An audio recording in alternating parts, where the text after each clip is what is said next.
Hello friends, good evening. কেমন আছো তোমরা সবাই? আশা করছি ভালো আছো, আর আমরাও খুব ভালো আছি। অর্পিতাস ভ্লগে আরও একটি নতুন ভ্লগে তোমাদের ওয়েলকাম। ভ্লগটি দেখতে থাকো, আশা করি তোমাদের ভালো লাগবে। আজকে সারাদিন আর সেভাবে কোনো ভিডিও ক্লিপস নেওয়া হয়নি। কাল তো বুধবার, কাল মহালয়া। তো মঙ্গলবারের সন্ধ্যাবেলায় আমরা কি করেছিলাম না করেছি সেটাই তোমাদের সঙ্গে শেয়ার করব। তো মহলার আগের দিন সবার বাড়িতেই কিন্তু ওই ছোটোখাটো পিকনিক হয়ে থাকে। কারুর বাড়িতে হয়তো পিকনিক হয়, কেউ আবার অন্য জায়গাতেও পিকনিক করে, আবার কেউ কেউ বাড়ির সদস্যরা মিলেই কিন্তু পিকনিক করে। তো আমরাও কিন্তু বাড়িতে পিকনিক করছি, মানে আমরা ওই পরিবারের 5জন সদস্য মিলেই। পুকুর আজকে পড়া ছিল ওই 5:30 নাগাদ। ও জানো তো আজকে মানে তাড়াতাড়ি পড়তে চলে গেছে, মানে সন্ধ্যাবেলায় বাজি ফাটাতে হবে এই জন্য। দিদিভাই আর আমি দুজনে মিলে এখানে সবজি কাটতে বসে পড়েছি। আমি ওখানে ভেজ পকোড়া বানাবো বলে ওখানে সমস্ত রকম সবজি কাটছিলাম। রাতে যেহেতু মাটন রান্না হবে, তো দিদিভাই ওদিকে পেঁয়াজ রসুন আদা এগুলো কাটছিল। তো প্রথমে না ভেজ পকোড়ার জন্য মানে আমরা ভেবেছিলাম ভেজ পকোড়াই বানানো হবে। ওই জন্য বড়মশাই তো বাজারে গেছিলো, তো বেশি করে সমস্ত রকম সবজি এনেছে। তো দাদা আবার সন্ধ্যাবেলায় বললো যে মানে ভেজ পকোড়া না বানিয়ে তো একটু চিকেন পকোড়া বানানো যাক। তো দাদা আবার পরে গিয়ে চিকেন এনেছিল। তো ওই জন্য না ভেজ পকোড়ার জন্য দেখলে কতটা সবজি কেটেছি, তো বেশিরভাগটাই না ফ্রিজে আবার রেখে দিয়েছি। অল্প করে ভাজবো, মা যেহেতু পুরোটাই নিরামিষ খায়, মা তো আর চিকেন পকোড়া খাবে না, তো মায়ের জন্য ভেজে দেবো, তার সাথে আমরাও কিছু খাবো ভেজ পকোড়া। আর বেশিটা ফ্রিজে রেখে দিলাম। আর তারপরে তো দাদা মাংস এনেছে, তো দিদিভাই ওইদিকে সমস্ত মাংসগুলো মানে কেটেই এনেছে, তো পরিষ্কার টরিষ্কার করলো। তারপরে ওইদিকে হচ্ছে এদিকে দেখো, বললাম না পুকু তাড়াতাড়ি পড়তে চলে গেছে, তো এখন হচ্ছে তোমাদের দাদাভাই আর পুকু দুজনে মিলে এখন কিছু বাজি ফাটাবে। আমরাও ফাটাবো, কিন্তু এখন না, একটু পরে রান্নাবান্নাটা হয়ে যাক। রান্নাবান্না হয়ে যাওয়ার পরে তারপরে বাজি ফাটাবো। তো ওইদিকে প্রথমে ভেজ পকোড়াগুলো ভাজতে বসিয়ে দিয়েছি। আর মাংসটা না তোমাদের দাদাভাই দুপুরবেলায় এনে রেখে দিয়েছিল, সেটা সেজন্য আমাদের ফ্রিজে রাখা ছিল। এবার আমাদের ফ্রিজটা তো পুরোটাই নিরামিষ, আমাদের ফ্রিজে শুধু সবজিই থাকে, তাছাড়া কিছু থাকে না, সবজি আর টুকটাক খাবার দাবার। তো মাছ বা মাংস মানে যেদিন হয়তো একটু বেশি আনা থাকে, তো সেদিনকার সেজমার ফ্রিজেই রেখে আসা। তো দুপুরবেলায় ফ্রিজে মাংসটা রেখে আসা হয়েছিল, পুরোটাই না বরফ হয়ে গেছে। তখন তো দেখলে যে মাংসটাই জল দিয়ে রেখে দিয়েছিলাম, তো তারপর বেশ অনেকখানি টাইম চলেও গেছে, বরফটাও বেশ গলে গলে গেছে। তারপরে দিদিভাই মাংসটা ধুয়ে মানে মশলা দিয়ে ম্যারিনেট করে রেখে দিয়েছে। এইদিকে তো আমি ভেজ পকোড়াগুলো ভাজছিলাম। আমরা হচ্ছে রাতে মাটন দিয়ে খাবো, তাই মায়ের জন্য অল্প করে পনির আনা হয়েছে। তো মা বলছিল রান্না করতে হবে না, বলছিল যে আলু সেদ্ধ ভাত খেয়ে নেবে। তবে যাই হোক, আমরা ধরো মাটন দিয়ে খাবো।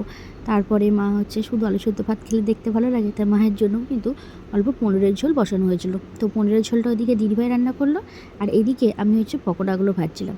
ভেজ পকোড়া তো ভাজা হয়ে গেছে, এবার এখন হচ্ছে চিকেন পকোড়া। দেখো বেশ অনেকগুলো কিন্তু চিকেন পকোড়া ভেজেছি, তবে এগুলো হচ্ছে প্রথমবার, এখনও ভাজা বাকি রয়েছে। এটা আমি খাবো না, এটা পুকুকে দিলাম। তো পুকু খাওয়া হয়ে গেছে, তোমাদের দাদাভাইকেও দিয়েছি, ও খেয়েছে। তার মধ্যে দেখো পুকু আবার যেহেতু নাচ শেখে, ওর আবার দুর্গাপুজোর মধ্যে নাচের প্রোগ্রাম রয়েছে। তো কি মনে হয়েছে যে একটু নাচ দেখাবে, তাই বললাম যে তাহলে চল। একটু নাচ করছিল, আমি আবার সেই ভিডিও ক্লিপসটা তুলে নিয়েছি, কিন্তু গান চলছিল, কিন্তু সেটা তোমাদের সাথে আর শেয়ার করতে পারলাম না, কেননা কপিরাইট দিয়ে দেবে। দুর্গা ঠাকুরেরই একটা গান করছে, গানটাও কিন্তু বেশ সুন্দর। ও যখন নাচের প্রোগ্রাম হবে তখন আমি তোমাদের সঙ্গে শেয়ার করব। আগে না মহালয়ার আগের দিন প্রায় কিন্তু দেখতাম অনেক জায়গায় পিকনিক হতো।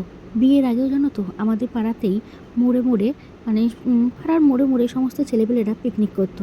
কিন্তু এই বছরটা দেখলাম যে না, সেরকম না। মানে বোনকেও বাড়িতে ফোন করেছিলাম, তো বোনও বললো যে সেই আগের মতো এখন আর কেউ পিকনিক টিকনিক করে না, জানো তো সবাই ওই বাড়িতেই ধরো পিকনিক করে। তো আমাদের পাড়াতেও না আর বেশ 2 বছর দেখেছিলাম সবাই পিকনিক করে, তারপরে ধরো বাজি ফাটাই, কিন্তু এবার দেখলাম সেটা তুলনামূলক অনেকটাই কম। মানে পাড়ার সামনে একটা জায়গাতে ওই ছোট করে একটু পিকনিক হচ্ছে। পুকু আর আমি দুজনা মিলে এদিকে কিন্তু ভাজিগুলো ধরাতে বসে পড়েছি।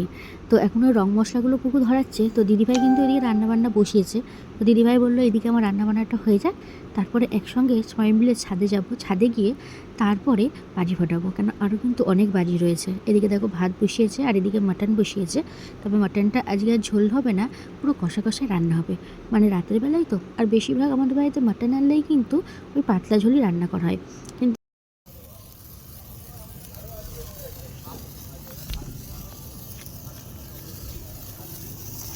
দেখি দেখি বাবা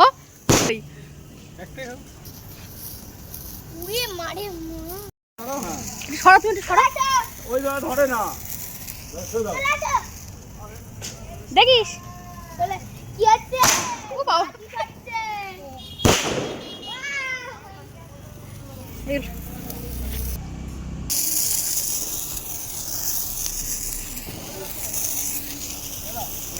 চলে আসো। দাঁড়া আগে তো ছাদে গিয়ে সবাই মিলে বাজি ফাটিয়ে চলে এসেছি। মাকে বলেছিলাম মায়ের হাঁটু ব্যথা তো, মা ওই জন্য আর ছাদে যায়নি। তারপরে এখন দেখো সবাই মিলে চলে এসেছি ঘরে। আর গরমটাও না প্রচণ্ড পরিমাণে পড়েছে, ভাবলাম খেয়ে দিয়ে একটু স্নান করে আসবো।